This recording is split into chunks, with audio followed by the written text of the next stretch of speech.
we remain standing to take the national anthem, first and second stanzas, followed by the Uniben anthem.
Your Excellencies, top government functionaries, Your Royal Highnesses, other principal officers of our great university, before then, highly cerebral, truly indefatigable, and a transformational Vice Chancellor, Professor Edoba Omoyege, Senior Advocate of Nigeria. Please put your hands together. Other principal officers of our great university, the provosts, deans, directors, the inaugural lecturer and family, professors emeriti, other esteemed scholars here seated, my lords, spiritual, greatest Uniben staff and students, invited guests, gentlemen of the press, distinguished ladies and gentlemen. Today, the academic baton moves to the home faculty of the Vice Chancellor.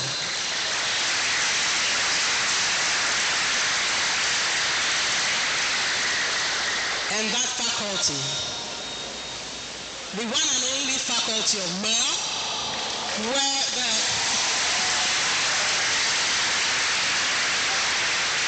the professor of constitutional law and comparative constitutionalism delivers the 350th inaugural lecture of the University of Benin. Please join me to acknowledge the orator of our great university, Professor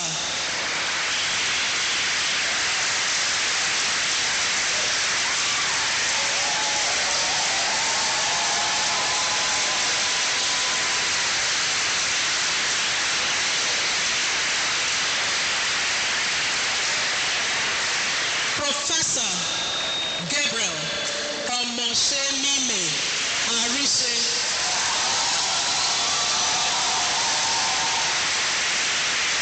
And the topic of lecture the legitimacy question of Nigeria's 1999 Constitution, rethinking philosophical underpinning and constitutional design. At this point, I respectfully invite the Registrar of the University, Mr. Ademola Bobola, to formally introduce the Vice Chancellor and the Vice Chancellor's procession. Mr. Registrar.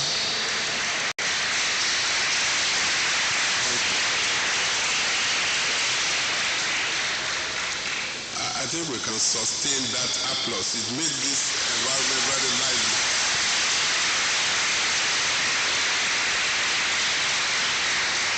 Great Unimen. Mr. Vice Chancellor, distinguished ladies and gentlemen, I want to seek the permission of the Vice Chancellor to abide by the protocol as duly established by Dr. Mrs. Benedicta Hanire, the PRO of this very great university. I think she has done the job very well. So I think we should give her a round of applause. It is my singular honor today to present to us a very distinguished and very eminent #1 citizen on this campus who is leading some other very distinguished and eminent scholars too. Today is very unique in his life and in the life of this university. I could see since morning the Vice Chancellor has been so happy, so full of joy. It's only when I got here that I now know it's because Faculty of Law is celebrating today.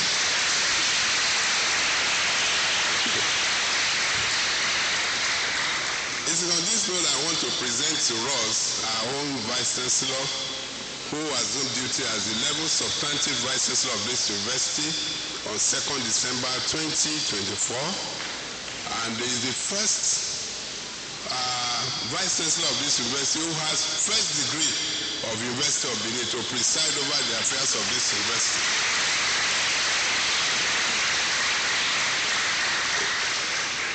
And is a man who has traversed different spheres of life.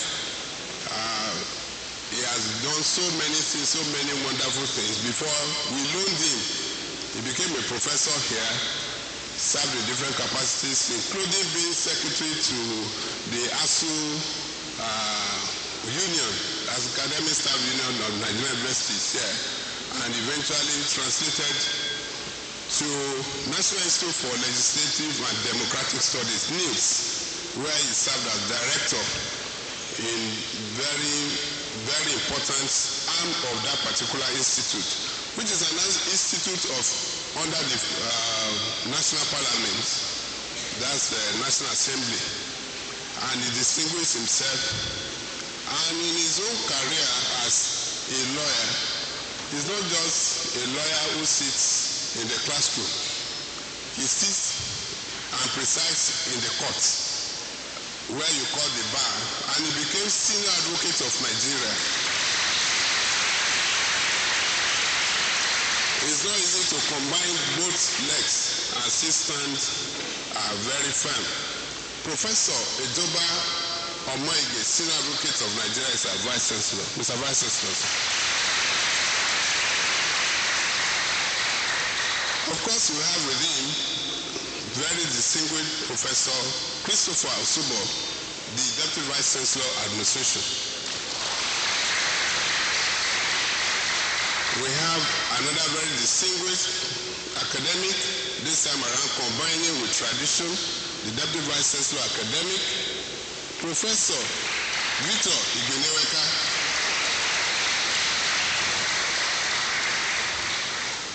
We have also a distinguished Professor of Pharmacognosy, Professor Bunyamin Ainde, the DVC Ekewa campus. We have also the keeper of our treasury, who has all the money, but the time will tell you there's no money in the purse. But it's only the Vice Chancellor who can tell us whether he's saying the truth or not. The bursar of this university, who had been on loan to Edo State University, Yamo, is back home. We had to tell him, come home. come and keep this big purse for us. Mr. O.I. Osifu, the boss of this university.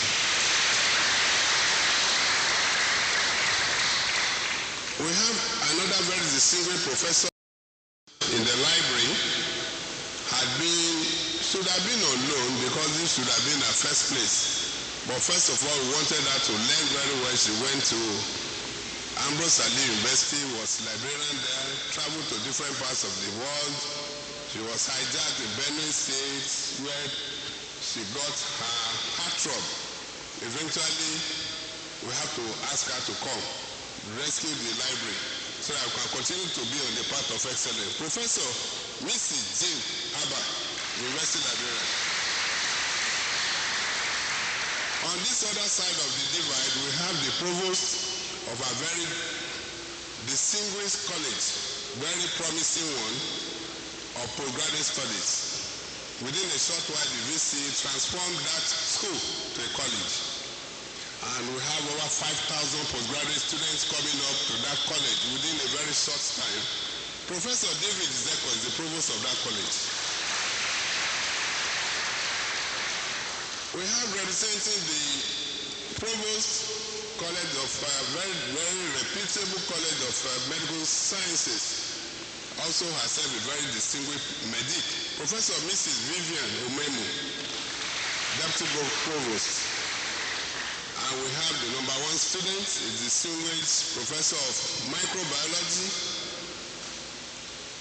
always present everywhere. You see him eating groundnut with students and sharing water, pure water with them. Professor Freddie Ekaise is the Dean Student Affairs. We have somebody we put on the card as the host. I wonder why is the host or the vice chancellor is the host. But I'm coming to the faculty of law, a faculty that is so distinguished to have produced many eminent Nigerians, traversing every aspect of life both within and outside the country. And he's a bright man. He shares a name with the vice chancellor, Bright. The vice chancellor's own is very silent. His own is very, very loud. Professor Bright Bazoy, the Dean Faculty of Law.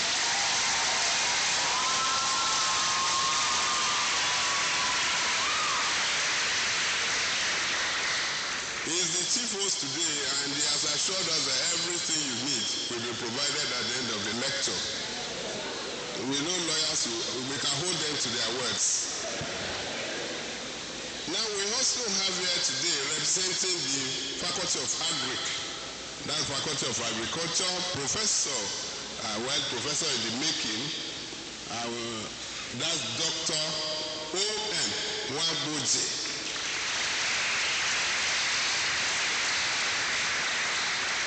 When Saul was in the midst of prophets, they were also calling Saul prophets. Dr. Waboje is in the midst of professors. He should be addressed as professor, duly. So he has to work very hard. Especially when we know that the next dean to be presented today is another distinguished scholar, German scholar, African scholar, Professor O.B. Osadola, the Dean Faculty of Arts. He's also a member of council. We have the Dean School of Basic Clinical Sciences, Professor V.J. Ekanem. Well, he's taking his rest there very well. We have also Dr. O.U. Osage standing in for the Dean School of Basic Medical Sciences.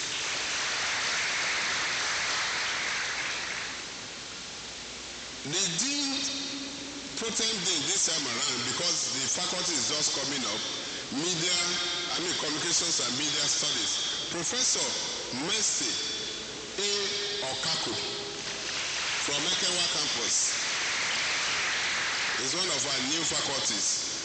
We also have another brand new Protem Dean of Computing and Information Science, Professor Mrs. V.V.N. Akukuma.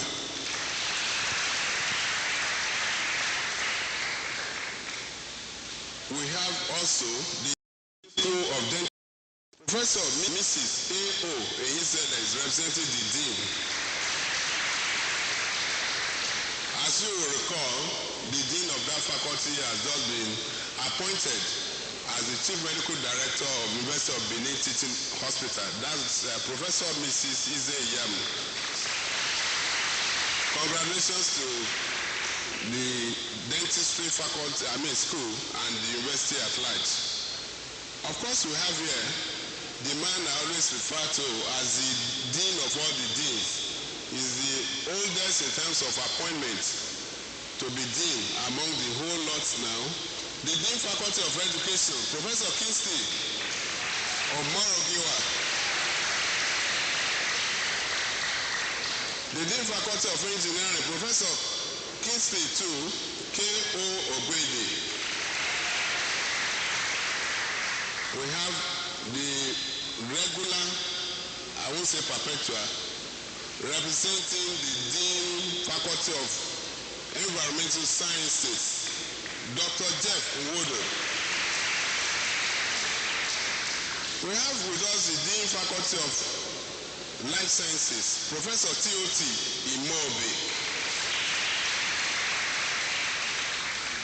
The Dean Faculty of Management Sciences, Professor Mrs. E.I. Evairo Osage.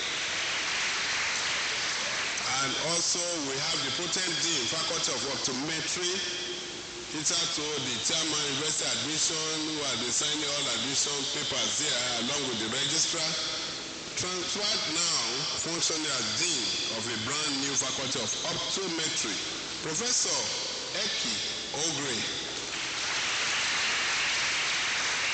We also have the Dean Faculty of Pharmacy, who used to be a very good friend of the registrar, Professor Igodaro Igbe. We have the Dean Faculty of Physical Sciences, Professor Julian Mbegbu is representing the Dean. We have the Dean Faculty of Social Sciences, he calls himself the only Dean, and the Dean of the only faculty. We have an emeritus professor coming from there who delivered the first emeritus professor anywhere in Nigeria. Professor Omoyi Osule, the Dean Faculty of Social Sciences.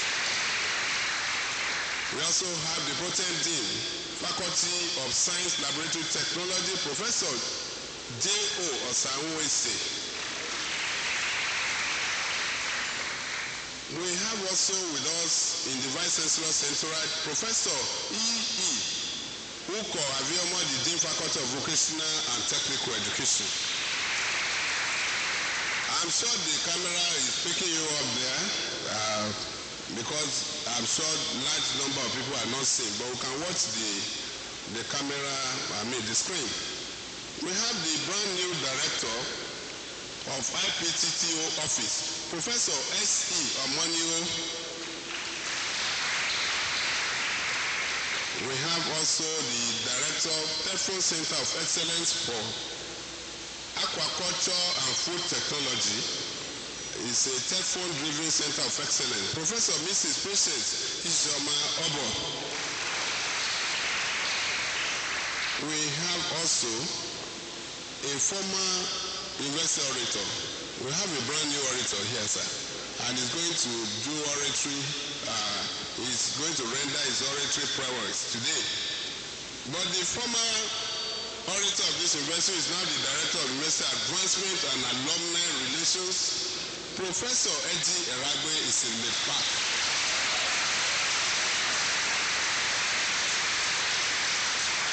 Of course, we should clap for him very well. Those who have passed out of this university and those who are still on the way, they are all within his reach. We have also the Director of Advanced Digital Engineering Center, Engineer Professor R.S. Eboziaye.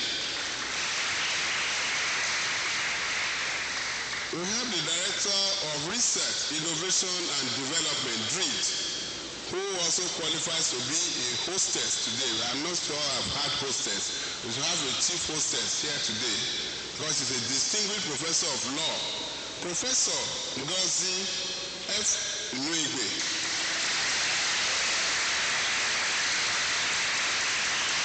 Well, I think you should be able to clap for your own very well. To have a distinguished woman of law.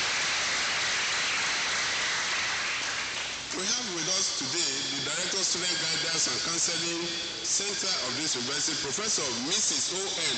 Ahie. We have the Director Center for Mushroom Research and Technological Innovations, Professor E.O. Akpaja. The Director Center for Continuing Legal Education, Professor D.U. Odige. And the Director, University of Benin Industrial Training Center, Professor S.O. or S.D. Iyeke, is a distinguished engineer. I also have the Director Step B program, Professor Mrs. N. Kayode Ojo. The Director Nigerian Education Loan Fund. Maybe with time, virtually all students will be enrolled on this particular scheme. It used to be in student affairs, but now, because of the importance of NET fund, the Vice Chancellor has dragged him to function in that place. Professor E.E. Imariagbe. Of course, we have the Director Institute of Education, though in acting capacity, Professor K. Imaswe is also in Vice Chancellor's Entourage. Also in the Vice Chancellor's Entourage is Dr. John Osagai, the Director Institute for Public Administration and Health Services Management. We have also the Director, Center for Educational Technology of this university, Dr. Mrs. N.B. Agawa. We have the Director for Maritime and ICT Center, Dr. F.O. Woire. And also we have the Director Center for Artificial Intelligence Development, Dr. E. Olaye. Leading the Vice Chancellor's Entourage is Mrs. C.I. Egiato, the Deputy Registrar in charge of Senate Matters. Please let's give them a round of applause to warm up the place. You know, when Faculty of Law is celebrating, everybody will have to be present. I knew from the onset that I'm going to talk for so long to interview. They'll give the Vice Chancellor some kind of solidarity today. It is on this note that I want to respectfully call on the Vice Chancellor to present his address. Mr. Vice Chancellor, sir.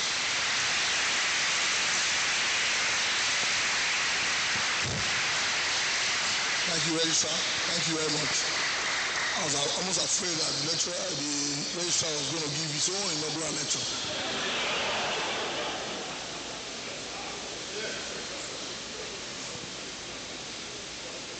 Principal officers of the University of Benin,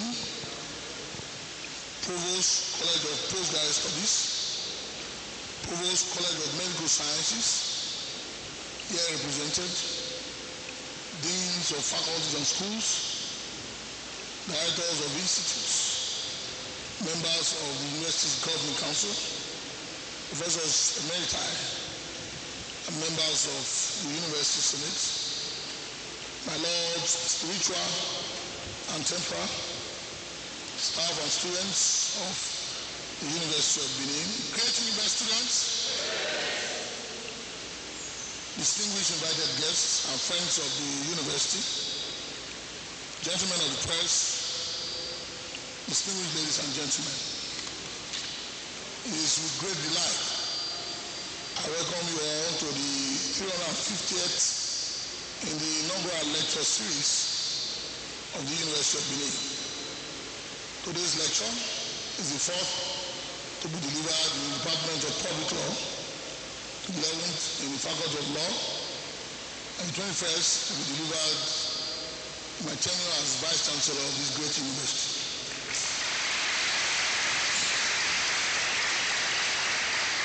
Distinguished ladies and gentlemen, it is my pleasure to introduce our inaugural lecturer for today. He is my learned friend, very distinguished academic, Professor Gabriel Omoshimeme Arish.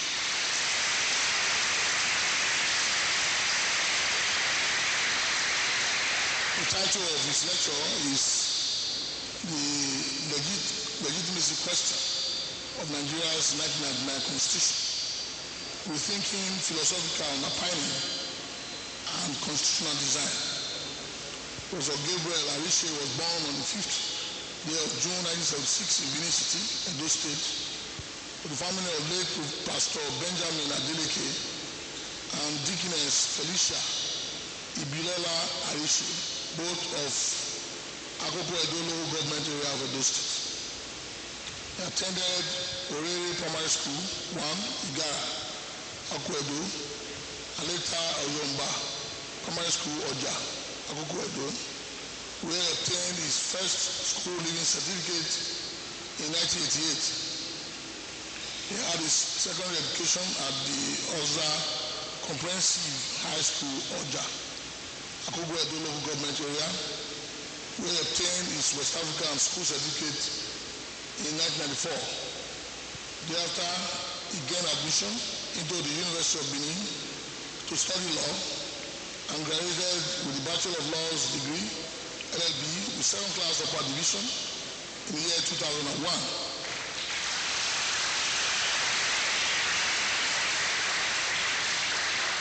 He proceeded to the Nigerian Law School, where he obtained his professional qualification in law and was called to the Nigerian Bar in 2003. I thought you were going to clap to that. It's not easy to be called to the Nigerian Bar. He did his 1-year mandatory national youth service in Awonga High School, Oshua, Kwara State between 2004 and 2005.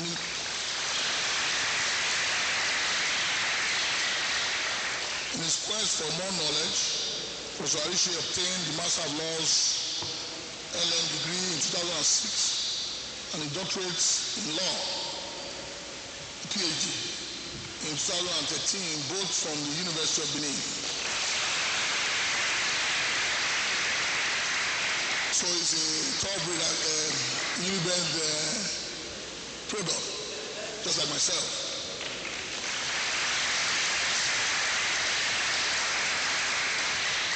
Professor Arishe joined the services of the University of Benin on 5th October 2005 as an assistant lecturer in the Department of Public Law and rose through ranks to the position of professor in the year 2020.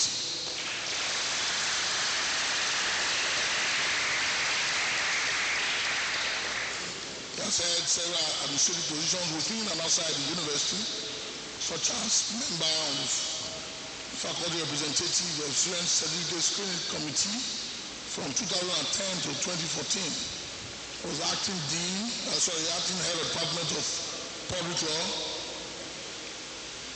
between 2018 and 2022.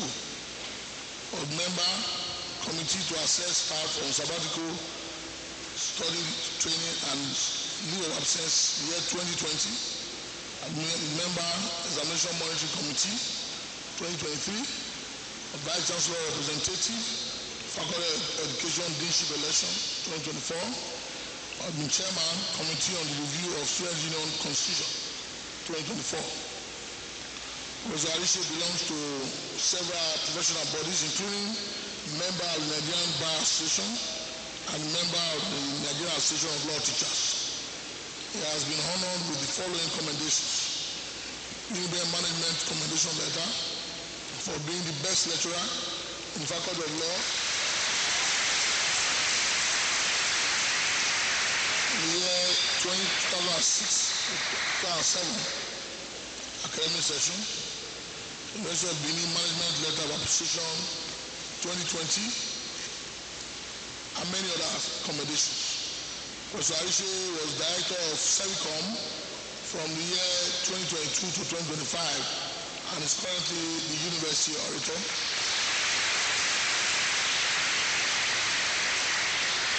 For those who don't know, to be a university orator is a big deal indeed. You know, it shows the acknowledgement of your capacity for articulation. Professor Arishe has successfully supervised 7 PhD theses, 26 LLM theses, many undergraduate projects.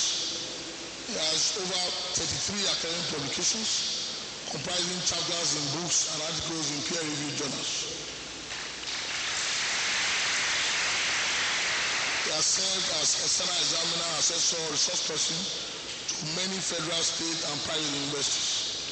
Professor Arishe is a distinguished scholar in constitutional law, comparative constitutionalism, and democratic studies, legislative studies, legislative drafting, including being the co-editor of the book of essays and materials in honor of Babatunde Raji Fashola, Senior Advocate of Nigeria, published by the University of Benin. He has attended several local, national, and international conferences. Arishe's hobbies are reading and watching comedies on television.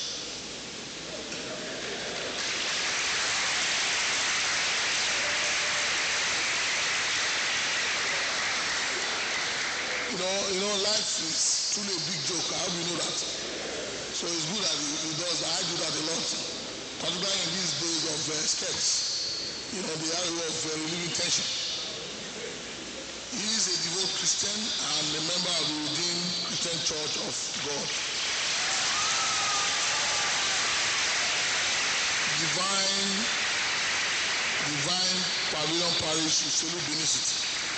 Professor Arishe is happily married to his wife, Orene Ware Arishe.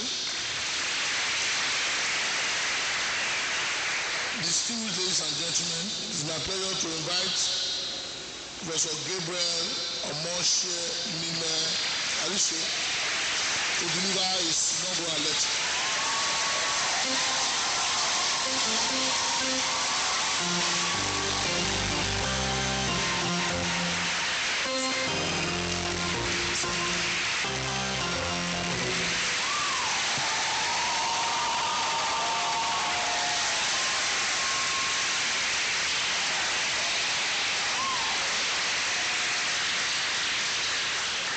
Thank you. Vice Chancellor, sir, it gives me great pleasure to be here this evening to speak in the area of constitutional law. You are a distinguished scholar of constitutional law. Your contributions to the field cannot be denied. I remember that you invited me sometime in 2014 to join you in teaching comparative constitutional law to master's students. Thank you, sir, for the opportunity, and thank you for approving my application to deliver this lecture.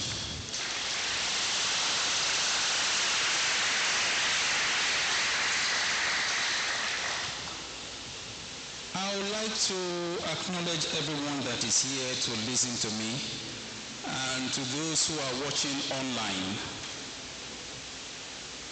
Constitutional law is an interesting subject that touches on every aspect of human life, touches on the economy, and touches on the environment, and the human health, and everything. Recently, the legitimacy of the 1999 Constitution has become an issue. Scholars are divided as to whether the Constitution is legitimate or not. And some wonder whether legitimacy matters at all. This lecture, therefore, contributes to the debate as to the issue of the legitimacy of Nigeria's 1999 Constitution. Nigeria is a federal republic with three main ethnic groups: the Hausa, Fulani, Igbo, and Yoruba, and of course hundreds of smaller ethnic groups brought together by the British.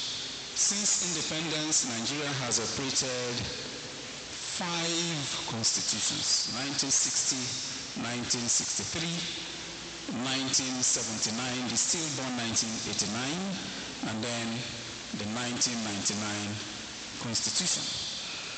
Like the constitutions before it, the 1999 Constitution has a federal structure. We have the legislature at the federal level, and then we have state houses of assembly with powers divided between them.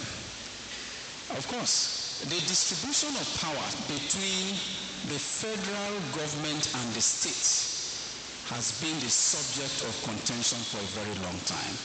The argument is that the federal government has more powers than it should have. The constitution of a state is very important because it is the mechanism for organizing the state. And the workability of a state and its progress depend largely on the effectiveness of its constitution.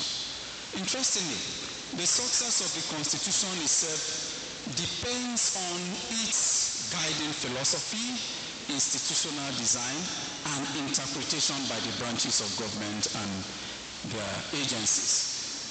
We know, of course, that the judiciary occupies a special role in the interpretation of the Constitution. An important feature of the Constitution is its supremacy. And by that, it means that the Constitution is the highest political authority in the state. That's number one. And then number two, it is the highest law of the land, and indeed all other laws derive their validity from it. Unfortunately, the 1999 Constitution of Nigeria is Nigeria's most derided legislation, described as illegitimate because it was decreed into law by the military. But that of 1979 was also decreed into law by the military. Even though, of course, there was a constitution drafting committee, a constituent assembly that debated the constitution. However, the military tinkered with it before it was passed into law. Some commentators affirm that the 1963 constitution is the only legitimate and workable political document that Nigeria has, because it was adopted indigenously. That the Nigerian parliament was the one that adopted that constitution. However, the affirmation of workability is contradicted by the collapse of the same constitution barely 3 years after its adoption. The rejection of the 1999 constitution has heightened recently. In fact, the draft of a new constitution denouncing the 1999 constitution as a military-imposed legislation was published in the social media sometime last year by its author. Now, why is legitimacy important? I mean, what is the big deal about it? The legitimacy of the constitution is crucial for establishing the legal basis of citizens' obedience to its command. Very important. Importantly, legitimacy is not determined conclusively by the rightness or the procedure by which the Constitution was adopted or passed, but by obedience to constitutional command. It's very important that we establish that. If we say, well, it was passed by the right procedure, but citizens and power holders do not respect its command, then we begin to wonder the kind of legitimacy that that constitution has. Now, this lecture approaches the debate on the legitimacy of the constitution on the assumption that the argument against the 1999 constitution is not for the dismemberment of the country. In other words, we are not saying do away with the 1999 constitution because we want Nigeria to be balkanized, but that we want a better constitution that can work for everyone. And that is what we are going to look at. How do we adopt a better constitution? Now, in doing this, we have to examine the philosophical underpinning of the Constitution and its institutional design, or if you like, constitutional design. In doing this, we have to look at the process of adoption of constitution in this country. We also looked at how Nigeria evolved as a country, and we looked at the institutional designs in this country. We chose the legislature as a case study in examining how political institutions developed in this country. And the reasons why we chose the legislature is because, of course, it is the branch where sovereignty is typified. It is the most representative branch. It is the branch that ensures participation of the citizens in government, and it is the branch that represents democracy. I mean, the existence of the legislature is what tells whether there is democracy or not. And we find in this lecture that institutional development in this country clearly demonstrates elite constitutionalism and institutional subordination to the executive, which has now become a political culture. We would like to define elite constitutionalism. It refers to a constitutional design or constitutional interpretation in favor of the interest and power of a select group of elites, often at the expense of broader democratic participation and equality, achieved usually through non-transparent electoral processes, immunity for former elites, weakened state institutions, or economic privileges enshrined in the Constitution. And now, when we look at all of this lecture finds again that the political culture of subordination of the legislature and other state institutions to just the executive alone began from colonialism. And if you look at the colonial era from 1861 to 1960, that is a century of colonialism, the political culture of supporting the elites only and subordinating state agencies to the executive began at that time and became entrenched. So we'll go into the lecture proper, the origin of the Nigerian state. Of course, we know the Nigerian state started with the British coming into Lagos in 1861, colonized Lagos and moved on to the southern protectorate, then the northern protectorate at the same time, and then the amalgamation and so on and so forth. There's something striking, it's very clear here, that when the colonialists were developing state institutions, they subordinated the legislature to the executive, just as the government of the colony was also subordinated to the British government. According to Okafor, the development of the central legislature in Nigeria, and indeed the federal structure in the country, was just towards achieving what the British wanted, not really because they wanted to develop the country. And so indirect rule itself was not just an administrative system, but it was a mechanism with the inclination to conquer a territory. Now, I'm talking about the legislature, the way it developed. From 1922, we had gradual reforms, constitutional reforms that culminated in independence in 1960. Legislative councils were created from 1922.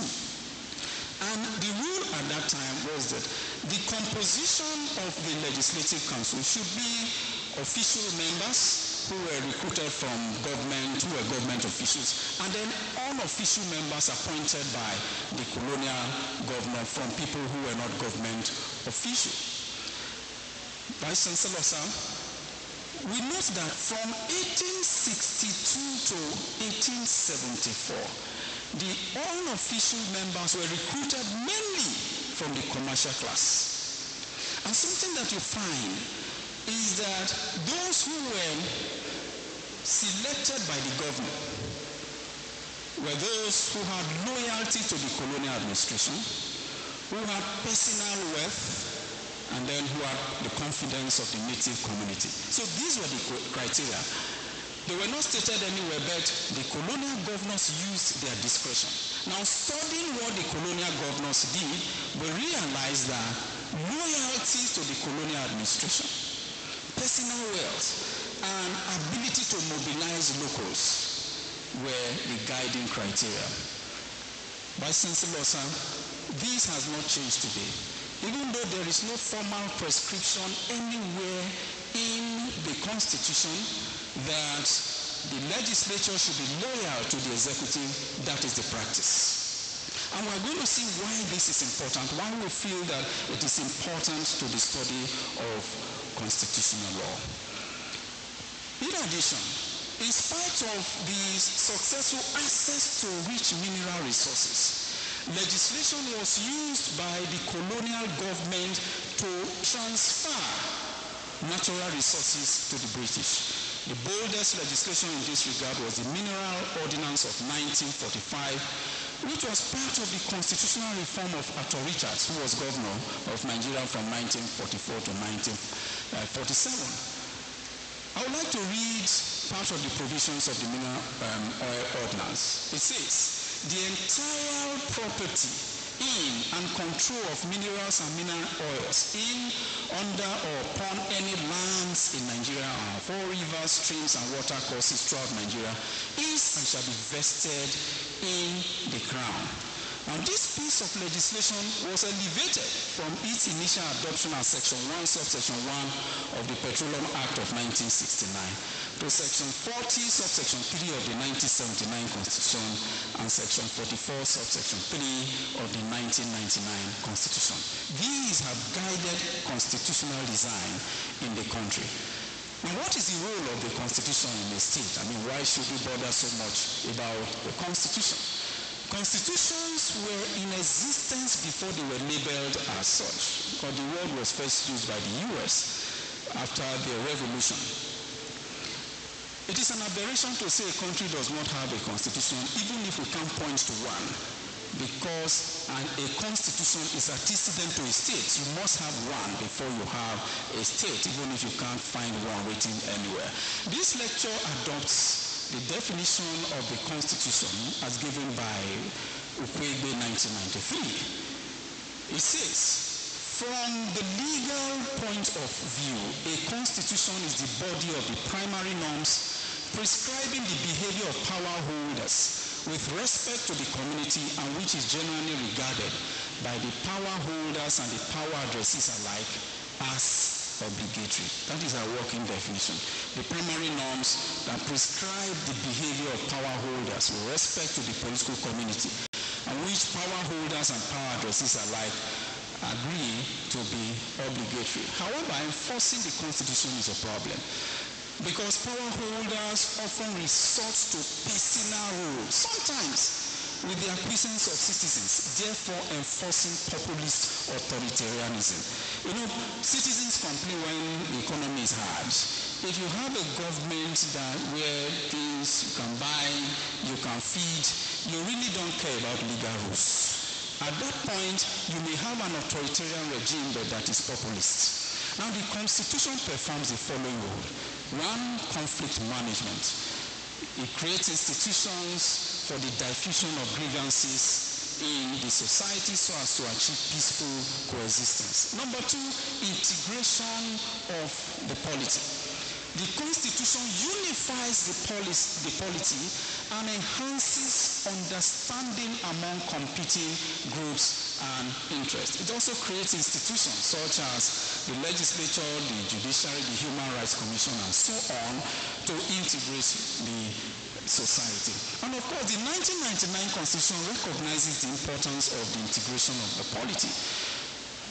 And it provides for this in section 15. If you look at subsection 2, it says that national integration shall be actively encouraged, while discrimination on any grounds, place of origin, sex, and so on should be discouraged. It also says you should secure full residence rights for every citizen in all parts of Nigeria, encourage intermarriages and so on. And in subsection 4, it says the state shall foster a feeling of belonging and of involvement among the various peoples of the federation, to the end that loyalty to the nation shall override sectional loyalty. The Constitution recognizes this. Now we're going to find out whether the Constitution has been able to foster loyalty to the nation above sectional loyalty. Now, what is the philosophical underpinning of Nigeria's Constitution? Constitution making is driven by specific philosophies. Where the philosophical underpinning is faulty, there will be a problem with social coordination. By social coordination would mean that government is effectively in control of the state and the people willingly comply with its directives. You don't have to force anybody, at least majority. Therefore, enhancing social integration remains a heavy lifting for Nigeria's constitution because of the absence of social coordination, perhaps because there's a lack of symmetry between text and reality. Presumably, Nigeria's philosophy or philosophical underpinning is democracy, because that's what section 14 says, 14 of the Constitution. Subsection 1 says the Federal Republic of Nigeria shall be a state based on the principles of democracy and social justice. But let's see how we have fared on the democratic scale. First of all, what is democracy anyway? Democracy has a wide range of perspective as to its meaning and content. Some scholars tell you democracy means this, others tell you it means something different. But you have common denominators among the conflicting definitions. And these are the things that are common to them. Number one is a system of choice of who governs, for how long, and about policies and practices. So free and fair elections assume primacy here. And then two, the recognition and effective implementation of rights. Very important. In the democracy, rights are recognized. And then the establishment of fair, free, and effective processes for exercising collective and individual rights. And number four, of course, the development of accountability mechanisms so that power holders are accountable to the citizens. Now, these elements are called with section 14, subsections 1 and 2 of the 1999 Constitution. Now, when we assess Nigeria, where do we fall? Let's say elections, for example. Yearly, we hear complaints, or at least whenever elections happen in this country, there are complaints that the dominant party system is enforced through electoral authoritarianism, meaning that the party in power at any point in time and in any of the levels of government will enforce its victory through corrupted electoral system and through the intimidation of state agencies. This happening is not peculiar to Nigeria alone. It's across Africa. In the 2022 rankings of countries on the democratic scale, for example, it was just Botswana, South Africa, Namibia, Lesotho, and Ghana that were the best performing countries on the Democracy Index of the Economics Intelligence Unit. All other democracies in the African continent were classified as either hybrid or authoritarian regimes. Nigeria is a hybrid regime, ranked 105, just 4 steps away from the group of authoritarian regimes. You know, Nigeria's ranking is due perhaps to the persistence of neo-patrimonial politics that has ensured that personal rule using clientelism and corruption uneasily coexist with the formal rational legal state structure, undermining institutional constraints and democratic accountability. What about judicial independence? We have not fared well there. I will remember the dismissal of the Chief Justice of Nigeria from office in 2019, and of course, routine disobedience to court orders. In fact, from reviews of the performance of Nigeria on the democratic scale, The fear is not as to whether we are improving. The fear is that we are backsliding and will likely slide completely into authoritarianism. Therefore, it is asymmetrical in context to merely affirm that the country shall be based, quote, on the principles of democracy and social justice. That's section 14 of the Constitution, while reality is contradictory. Vice Chancellor, sir, at this point we would like to ask, what then is the philosophical underpinning of Nigeria's Constitution? It can be deciphered from Nigeria's constitutional borrowing, learning, and accommodation, particularly from the colonial era. The philosophy behind the Mineral Oil Ordinance of 1945, which we cited earlier, was exploitation and expropriation, taking private property by law, supposedly for the general good, whereas it is for the enrichment of a few. That provision was borrowed and then made a law and then elevated to a constitutional provision. Admittedly, its elevation happened in 1979, not in the 1960 or 1963 Constitution. That notwithstanding, the philosophy of elite enrichment had become ingrained in the constitutional order before 1979. The 1979 Constitution simply formalized it. Section 44, subsection 3 of the 1999 Constitution replicates the provision of the Mineral Oil Ordinance and indeed expanded it. It's cited there, the entire property under anywhere in Nigeria is vested in the federal government. Now, borrowing foreign laws or accommodating colonial legislation for the purpose of economic stabilization is justified, but only if there is a break from its original philosophical underpinning. If that doesn't happen, then there will be a continuation of what that legislation stood for in the past. The philosophical underpinning transferred from the Minerals Ordinance into the Constitution is elite enrichment through exploitation and expropriation. With an overriding philosophy like this, constitutional safeguards are often breached deliberately and constraints are often ignored without consequences. And we gave examples. Take change of party, that if you are a legislator elected, you should not change your party label during term. But that still happens. It happens because there are promises that you're going to have access to resources and so on. Legislators defect anywhere in the world, in the US and other places. But it's not a big deal because defecting over there is incentivized by something else, maybe change in policy belief and so on. But here, that is not the case. And so we find legislators keep on defecting and so on. Now, the current philosophical disposition of elite access to state resources and sharing of spoils is harmful in two ways. One, it brings weak support from citizens to the Constitution, and two, it hampers economic growth. We just want to mention that regulating the entire extractive industry with a consumer provision in a chapter that requires a higher threshold of voting for amendment is not encouraged and shouldn't be encouraged. The Constitution has two rules for amendment. Section 9, you have the general rule and then you have the special rule.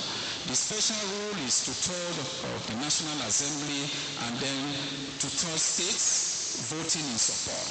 That for the special rule, you need 4/5 of majority membership of the National Assembly and then simple majority of two-thirds of states. That becomes a very a higher threshold.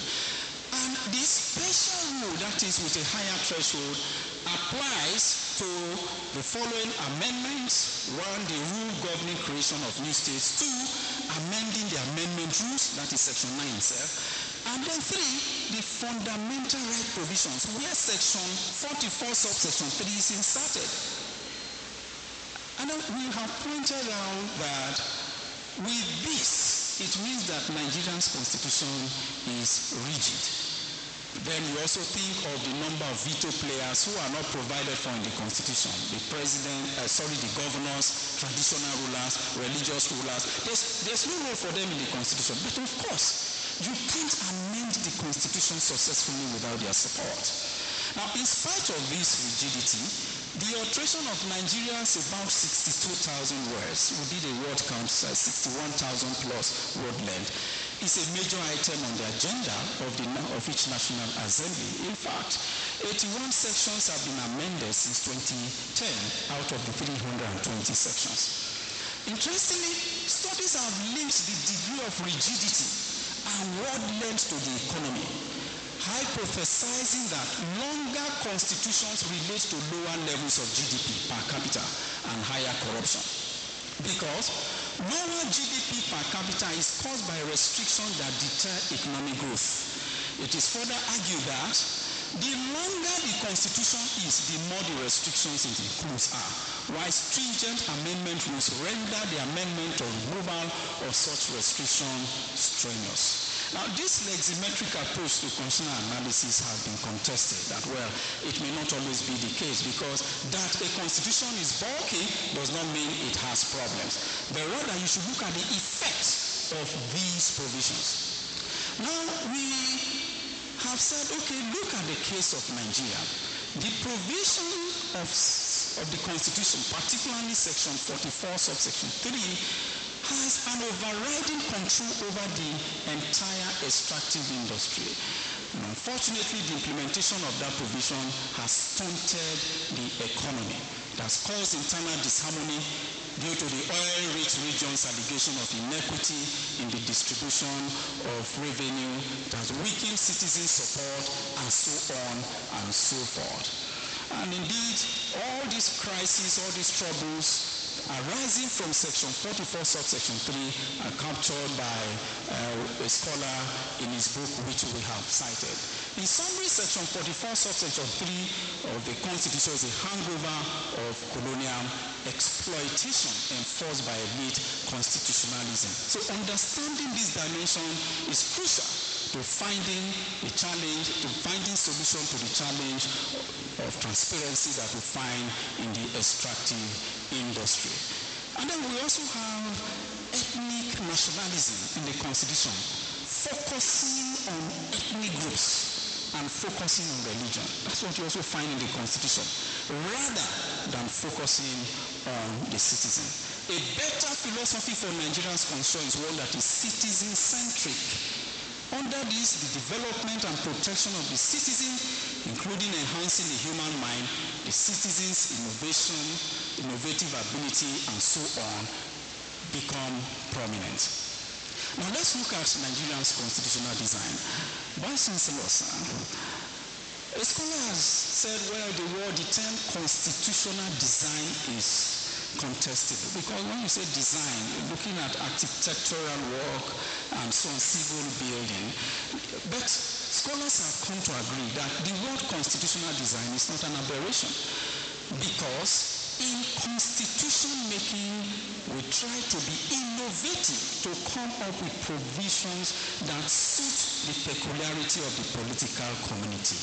Therefore, that term is rightly used. John Locke has told us in his work, Two Treatises, where he traced the development of the state and said countries now relate, that countries now create institutions through which they relate with their citizens. And those institutions also regulate the relationship between citizens. So, designing institutions that will regulate relationship in the state is what defines the modern political community as different from the state of nature. So if you design institutions, make sure the institutions are strong enough to protect the state so that no one person can overrule the state. The scholar has lamented that the challenge faced by constitutionalism in Africa is regressive constitutional designs. Now let's take Nigeria's constitutional design. You'll find the following. One, It subordinates the legislature to the executive, as we've already said. It's not there in the Constitution. But remember the definition of the Constitution that we adopted. The primary norms that the power holders and the power addressees both agree to be obligatory. What is written may be different from what citizens and the rulers agree to be the Constitution and what they practice indeed. So what we find is that there's the deliberate subordination of the legislature to the executive. Then there's the creation of parallel representation in the executive. The legislature is the representative branch of government. But what do we find? We find a situation where each state must have a minister. So if we have 50 states, we will have at least 50 ministers. The same with commissioners at the state level. You must have commissioners that are equal with the number of local government. But what about the representation by election at the legislature? That seems inferior to the appointive representation in the executive. Then the reversionary budget that is available to the president. What do we mean by this? That budget that the president or the governor can fall back to when the legislature fails to pass the budget in a given year. In the case of Nigeria, the Constitution says for up to 6 months, the president and the governor can revert back to the budget of the previous year and then spend an amount equal to the recurrent budget until such time that the legislature will approve the budget. That effectively neutralizes the bargaining power of the legislature. And that's what we find in our Constitution. And then you have the gatekeeping role of the president in alteration. That is, the president is the one who says, okay, I like this amendment, I will sign it. That is our constitutional design. And all of these affect the legitimacy question. Now let's look at the legitimacy question of the 1999 Constitution.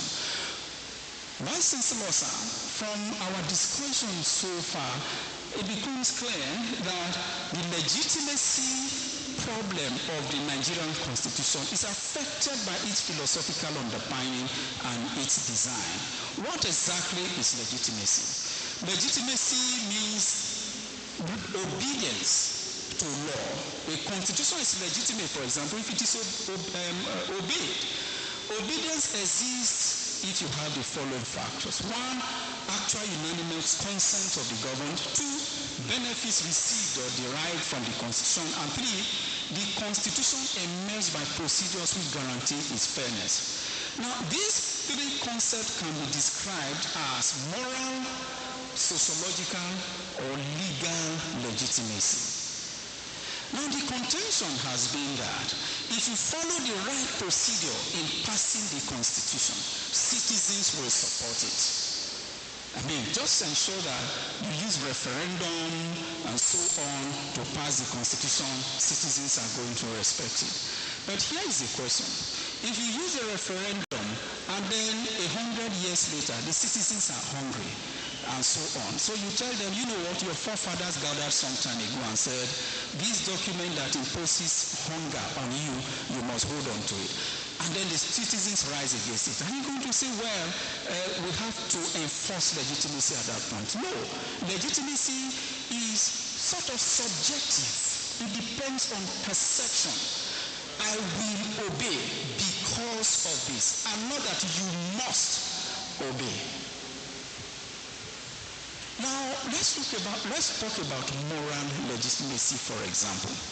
Justice is a subclass of morality, particularly with law and politics.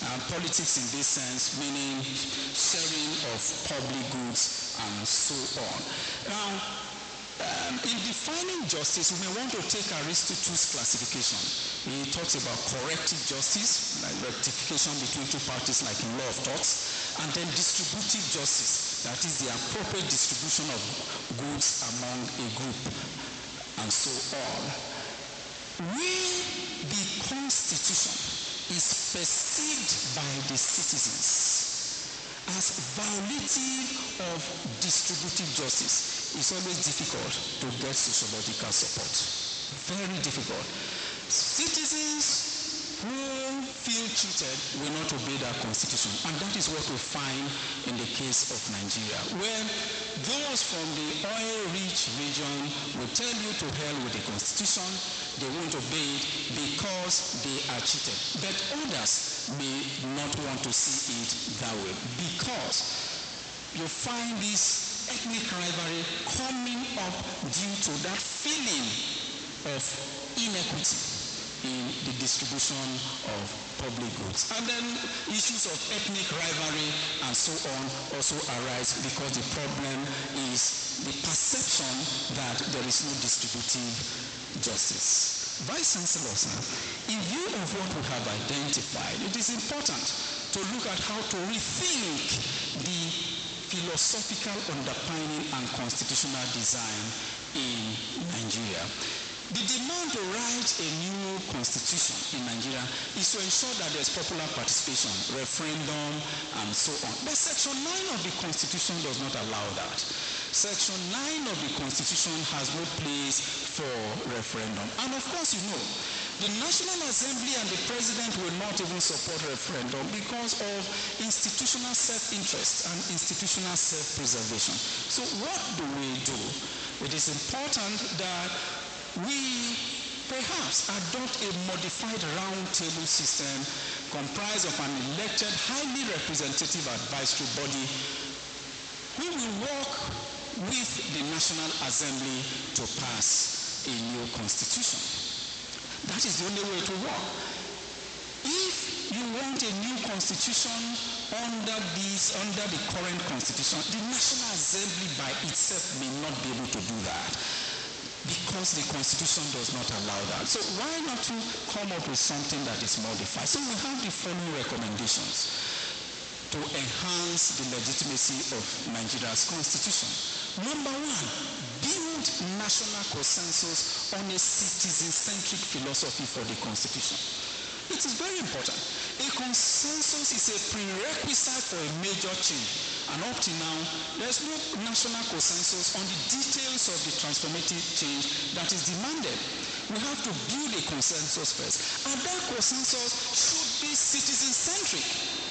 As it stands today, the Nigerian citizen cannot be identified from the Nigerian constitution. Very difficult. Some countries, when you mention their constitution, what comes to mind is freedom. Others, you mention their constitution, something comes to mind, and you see it in their citizens. At least you see the government pursuing that. But in our case, perhaps, the only thing that binds the Nupe, the Fulani, to the Edo, and so on, is poverty. The only time where there is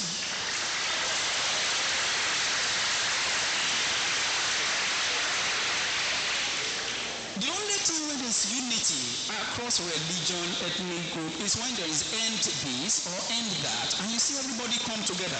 That shouldn't be it. There must be a unifying identity that the Constitution pursues that holds all Nigerians together. Number two,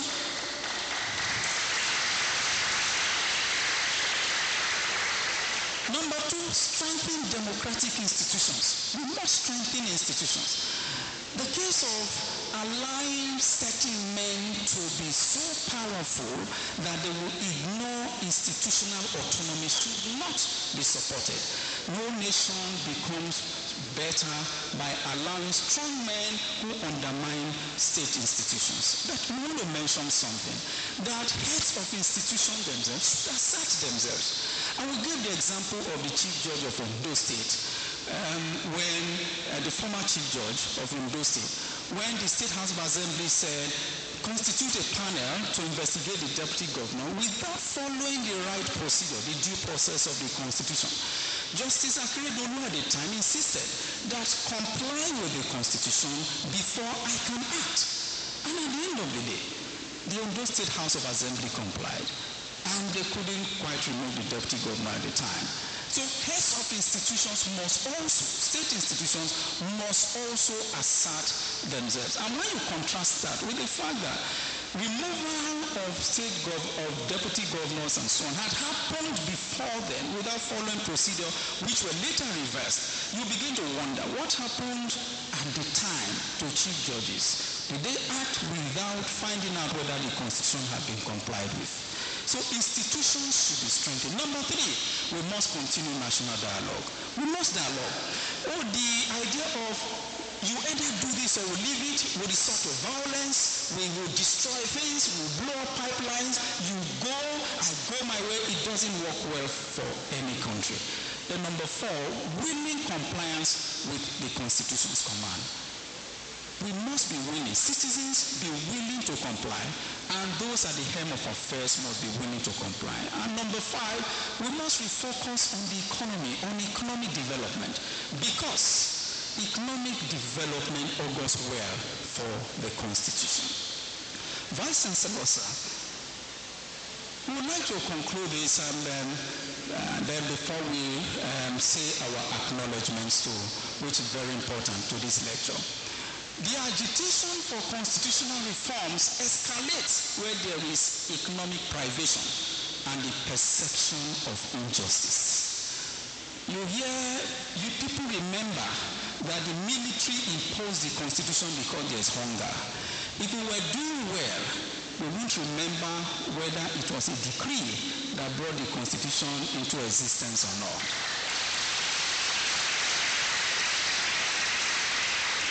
The starting point for us, therefore, is to build a consensus, refocusing our priority on dignifying the Nigerian citizen as the new philosophical approach in our constitutional reform.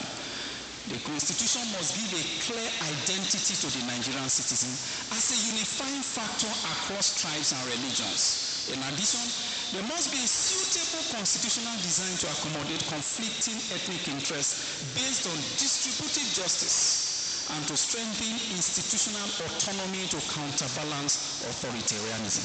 This is the way to enhance the legitimacy of our Constitution. Now, acknowledgements. My first appreciation goes to the Almighty God, who is my creator, and the one who directs my paths. To him alone belongs all the glory. Next are my parents, Pastor Benjamin Adeleke Arishe,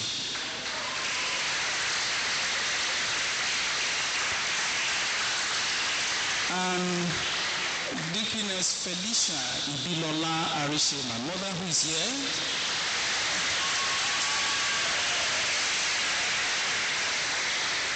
And they trained me to acknowledge God in all my ways. My father, who by training was an accountant, did not interfere with my choice of profession and career. My mother started calling me lawyer when I was just 5 years old.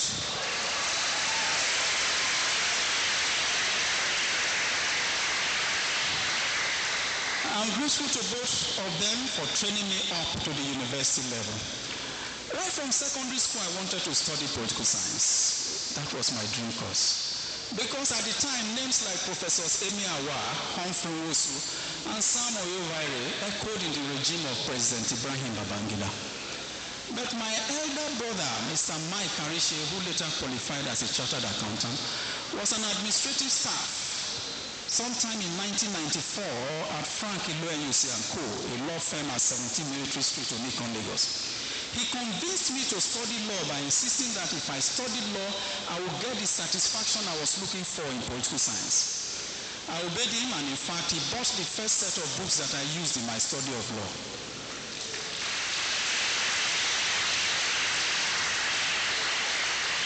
As for the satisfaction, he was right. I enjoy constitutional law, an area that owes its major theoretical perspectives to political science. I'm grateful to Brother Mike Arishe for his guidance. I'm also grateful to all my siblings for their love and care towards me as the last child of my mother.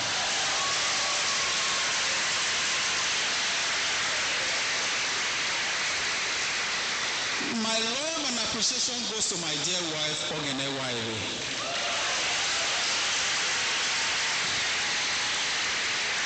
When we got married, I was lecturer grade 2. But with her by my side, I've become a professor. Some years ago, a doctor at the health center advised me that my lunch should be homemade. When I told my wife, she immediately decided on her own to be preparing me my favorite meals as lunch to take to work daily after I've eaten breakfast. And she has been doing this for over a decade now.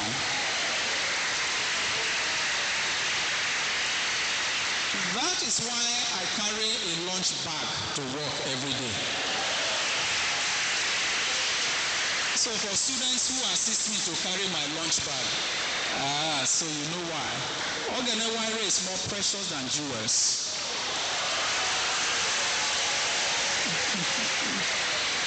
And her value is far above rubies or pearls.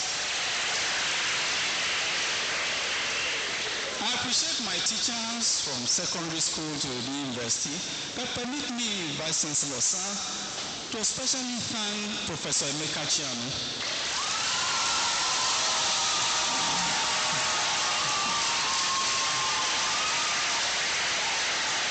Professor Chianu supervised my undergraduate project and employed me into the Faculty of Law in 2005. I'm grateful to all my teachers. I'm grateful to the Vice Chancellor and everyone in the Faculty of Law.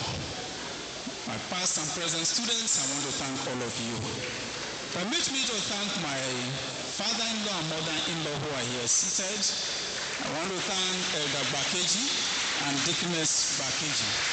Permit me to thank the pastors and members of the Redeemed Christian Church of God, Divine Pavilion. Finally, I appreciate everyone here in this hall and those of you watching online for giving part of your time to listen to me. I do not take your sacrifices for granted. Thank you for listening and God bless. Please rise. Let's appreciate this wonderful lecturer. Thank you. Please sit. May I now respectfully invite Mr. Vice Chancellor to recap the lecture. Mr. Vice Chancellor, sir.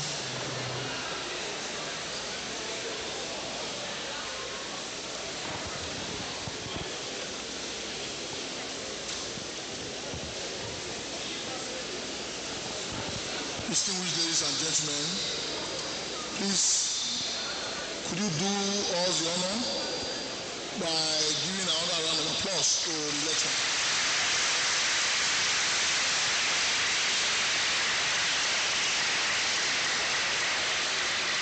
You agree with me that you have had a diet of pure, undiluted constitutionalism. I'm sure many of us were wondering about many of the things that Professor Arise had to talk about. Constitutional law is a very exciting area of law, but also a very distant area of law. But I'm sure that you agree that even as distant as it appears to be, Professor Arise has brought it home, and for us to be able to appreciate some of the basic challenges that we continue to confront as a country under constitutional governance. Mine is now to attempt a synopsis of the lecture, and this is my impression of what Professor Arise had to say. The 1999 Constitution, according to Professor Arise, is Nigeria's most derided legal instrument, which has often been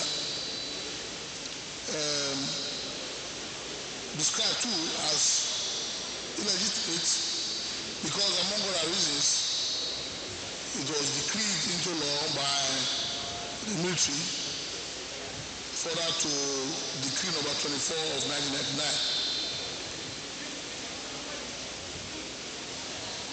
Yet, the 1999 Constitution resembles that of the 1979 in virtually every material particular. The legitimacy of a constitution is crucial for establishing the legal basis of citizens' obedience to its command. the lecturer approaches the debate on the legitimacy otherwise of the 1999 Constitution based on the assumption that the argument against the Constitution is not for the embarrassment of or the dismantling of the Constitution of the country, but for the adoption of a new Constitution that serves the citizens better.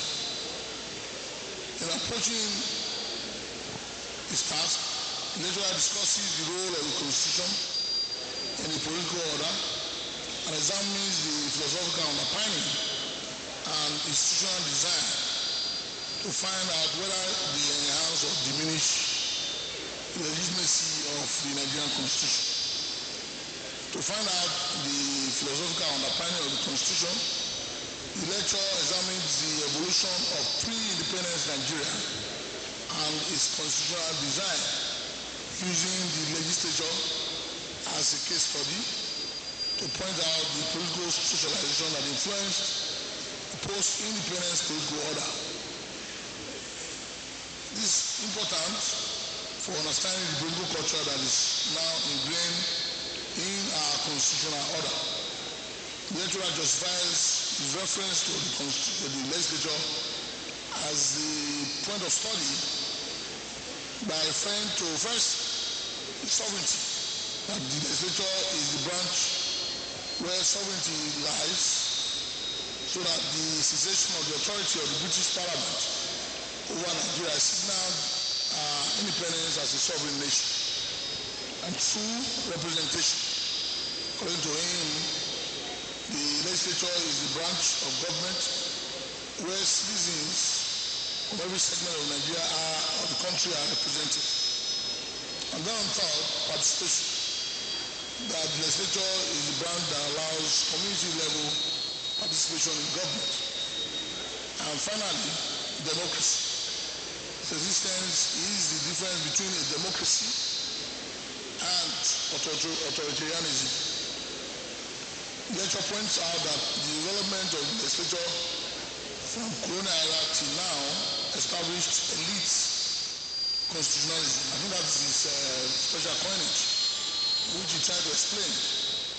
And institutional subordination to the legislative branch as political culture.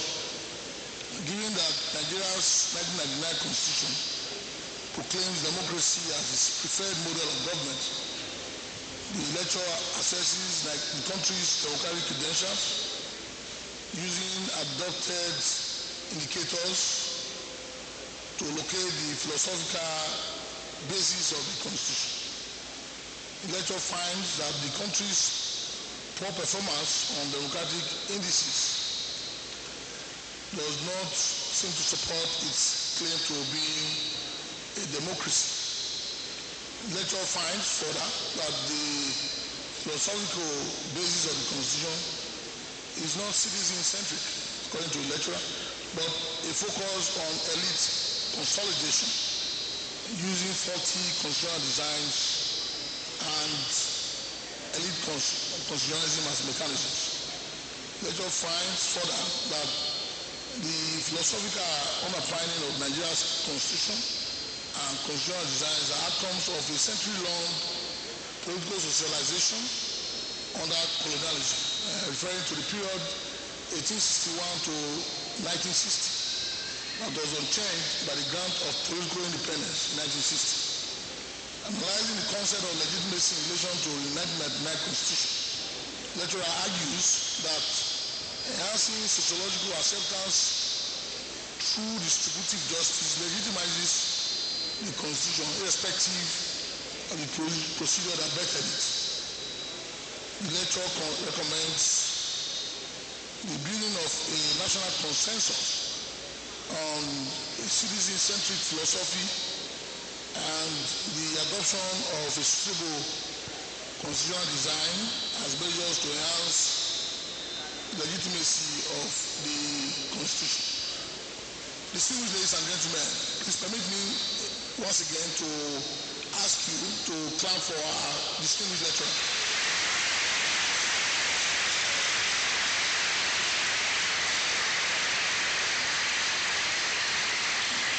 I want to especially recognize in our midst members of the judiciary here present, and who I think one of them is actually maybe a classmate or maybe, but certainly a former student of our university, and I'm referring to my Lord, the Honorable Justice Obayiwana, who is here present. And also permit me, to recognize the member of the state legislature. Permit me now, I don't know whether you used to be the majority leader of the house, but it doesn't really matter. You are again a very proud alumnus of this university, and we have you here, and I'm referring to the Right Honorable Charity Agbobawe here present. Distinguished ladies and gentlemen, I will now give the floor to the PRO to do further recognition. Thank you very much. God bless you all. Thank you, Mr. Vice Chancellor. The applause should be louder, please. Clap, clap, clap, clap, clap. Thank you, sir. As we invite the lecturer to step forward to be decorated by Mr. Vice Chancellor. Immediate family members, please join him. Mommy, join them, please. Immediate family members, wife, children, parents, brothers, sisters, direct. Thank you. As they do that, only the direct family, please. Yes, as they do that, we like to welcome, as we invite you to join us to applaud the wife of the lecturer, Mrs. Oganerewe Omo Arise. Clap, clap, clap, clap, clap. So that she will continue to package his food. Thank you. And so, Mama, we welcome you too. Mrs. Felicia Arise, welcome, Ma. The sister is Esther Arise. We welcome you. We welcome the parents-in-law, Mr. Bernard and Mrs. Stella Bakeyi. We welcome other family members. We welcome Akinola Antonia. We welcome again the Majority Leader, Edo State House of Assembly, Honorable Charity Agbobawe Esquire. He's here with his lovely wife, Dr. Mrs. Gloria Agbobawe. Please put your hands together for them. Welcome also, my Lord, Honorable Justice Osane Obayuwana. We welcome you specially. We welcome Professor Emeritus Patrick Igbonovia. Please put your hands together. Welcome Professor Emeritus Julius Ikatua. Welcome Professor Lawrence Asegwa, Senior Advocate of Nigeria.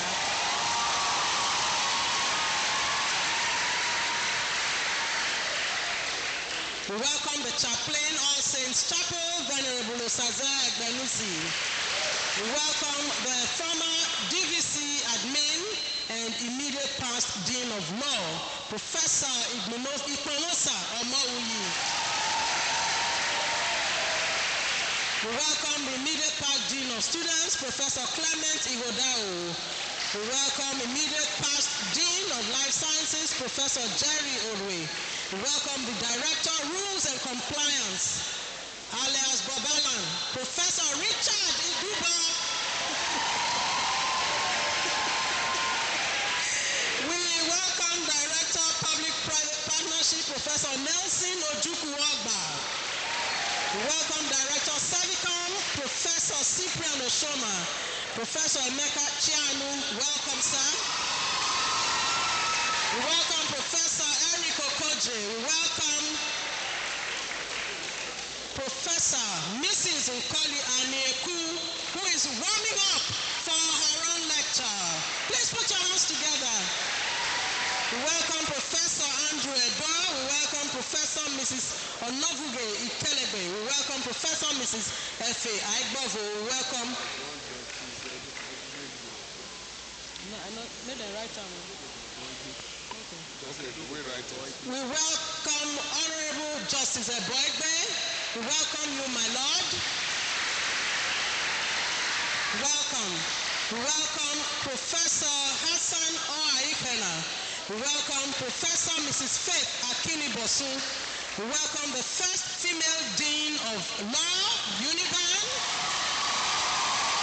Electable Professor Violet Aibakaiwo. We welcome Professor Mrs. Mobolaji Ezekiel. We welcome Professor Osayeti Aigbovo. We welcome Professor Matthew Olong, another lecturer also on the queue for inaugural lecture. We welcome Professor Ekelba Isihueme. And the last, and certainly not the least, we welcome the director, the very active and hardworking director, Exams and Students Records Directorate, Professor Aisien. Please put your hands together. Today, the alumni UK branch of the university gave a very positive report about the positive functioning of that directorate, that under a week, transcripts, students' transcripts, especially those being sent abroad, were already being received. So that's kudos to Mr. Vice Chancellor, who ensured that he overhauled the directorate. Well done, Leonard Silk. And so, distinguished ladies and gentlemen, that's how we conclude the 350th inaugural lecture of the University of Benin. But just before we go, may I invite you to rise for the Uniban Anthem and third stanza of the National Anthem.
Remain standing.